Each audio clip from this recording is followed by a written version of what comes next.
pakai hand sanitizer dulu lah.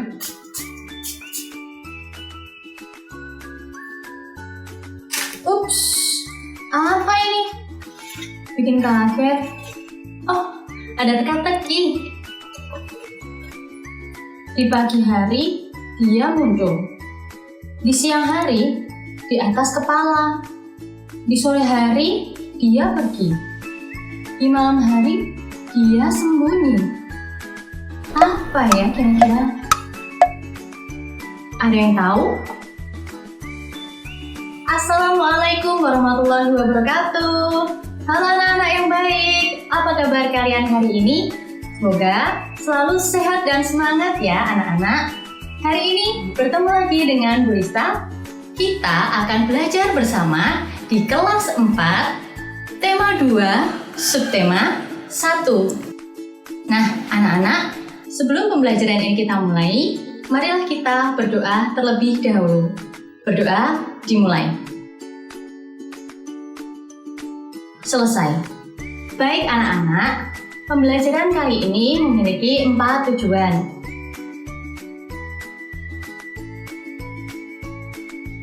Bagaimana anak-anak? Siap belajar hari ini? Yuk kita ikuti dengan semangat! Pagiku cerahku, matahari bersinar. Ada anak-anak. Sini, dekat Bu Rista. Hari ini Bu Rista memakai topi dan juga kacamata hitam. Bukan buat gaya-gayaan ya, tapi coba kalian lihat, matahari bersinar sangat terik. Panas kan rasanya? Tapi sebenarnya apa fungsi dari sinar matahari itu ya? Dan bisakah kalian bayangkan apa yang akan terjadi kalau misalnya tidak ada sinar matahari? Apa yang akan terjadi ya? Wah, anak-anak, gimana kalian? Bursa tidak bisa melihat kalian. Wah, jadi anak-anak, gambarannya seperti itu. Kalau misalnya tidak ada sinar matahari di bumi ini, tentu saja semua jadi gelap. Tidak ada siang, tidak ada malam. Nah, sekarang simak penjelasan Krista tentang manfaat dari sinar matahari. Yang pertama, manfaat dari sinar matahari yaitu membantu proses terbentuknya vitamin D.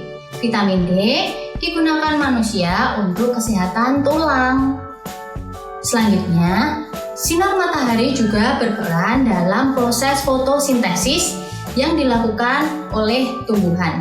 Sinar matahari juga berfungsi dalam proses daur air, terutama dalam proses penguapan. Selanjutnya anak-anak, sinar matahari bisa digunakan sebagai energi alternatif menggunakan panel surya. Ada yang tahu apa itu panel surya? Coba kalian simak video berikut ini. Adi Suroto, pemuda di Kabupaten Gunung Kidul, Daerah Istimewa Yogyakarta, menggunakan energi panel surya untuk memenuhi kebutuhan listrik sehari-hari di rumahnya.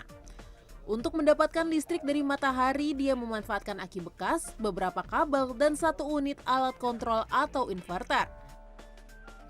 Untuk di rumahnya ini, Adi menggunakan 4 panel surya yang berukuran 1 meter x 60 cm yang mampu menghasilkan tenaga 100 watt listrik. Sebagian warga yang ikut memakai panel surya ini pun mengaku terbantu dan lebih efisien. Jadi seperti itu anak-anak. Tidak main-main, sinar matahari bisa digunakan untuk menghidupkan listrik dalam rumah kita loh. Yang terakhir, manfaat sinar matahari yaitu biasanya para nelayan menggunakan panas matahari untuk menjemur ikan. Anak-anak, silahkan kalian buatlah sebuah peta konsep. Contohnya seperti ini.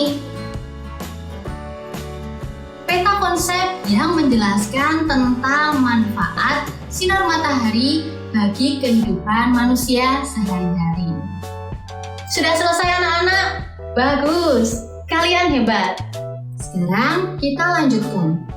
Tadi Bu Rista sempat menyebut tentang menjemur ikan.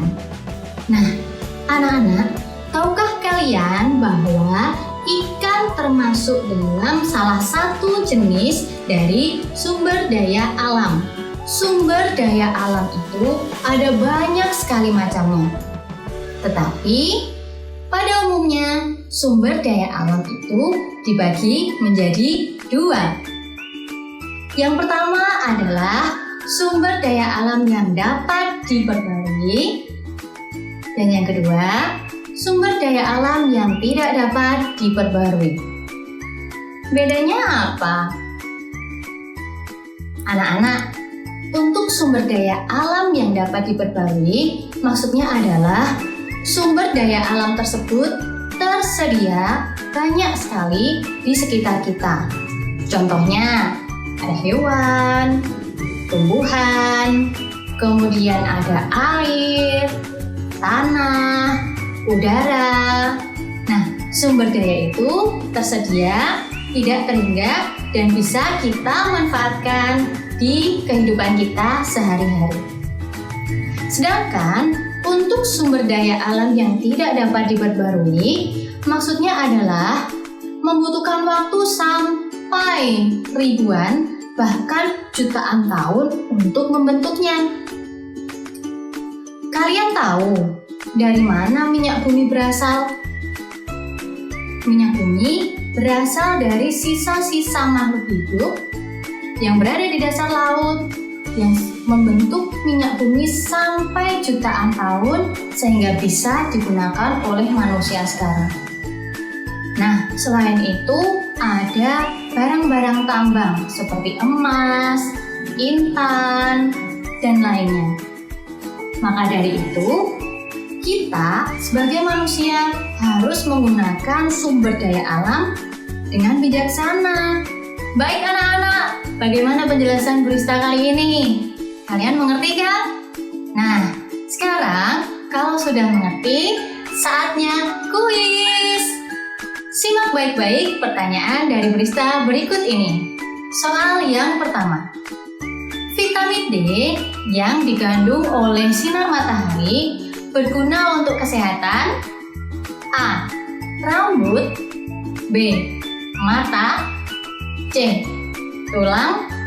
D. Kulit. Apa jawabannya anak-anak? Benar sekali. Tulang. Vitamin D berguna untuk kesehatan tulang. Kalian pintar. Kita lanjut ke soal nomor 2. Contoh sumber daya alam yang dapat diperbarui adalah A. Biji besi. B. Emas. C. Air. D. Minyak bumi. Ya, benar. Jawaban yang benar adalah air. Kalian pintar. Kalian sudah mengerti pembelajaran kita kali ini. Nah, anak-anak, hari ini belajar dengan Bu Rista sudah selesai. Tapi sebelum Bu Rista tutup, Bu Rista punya lagu untuk kalian. Sumber daya alam itu dibagi dua. Yang pertama bisa diperbarui. Contohnya ada hewan dan juga tumbuhan. Lalu ada air, tanah, udara. Sumber daya alam yang kedua itu tidak bisa diperbarui. Contohnya barang tambang, yaitu emas, minyak bumi, dan juga yang lainnya. Anak-anak, marilah kita tutup belajar kita hari ini dengan berdoa dulu. Berdoa, mulai. Selesai. Sebelum Bu Rista tutup, jangan lupa kalian harus selalu menerapkan protokol kesehatan. Mencuci tangan menggunakan sabun, menggunakan masker jika harus keluar rumah, dan juga jangan berkerumun atau menjaga jarak. Oke? Demikian dari Bu Rista. Wassalamualaikum warahmatullahi wabarakatuh. Sampai jumpa.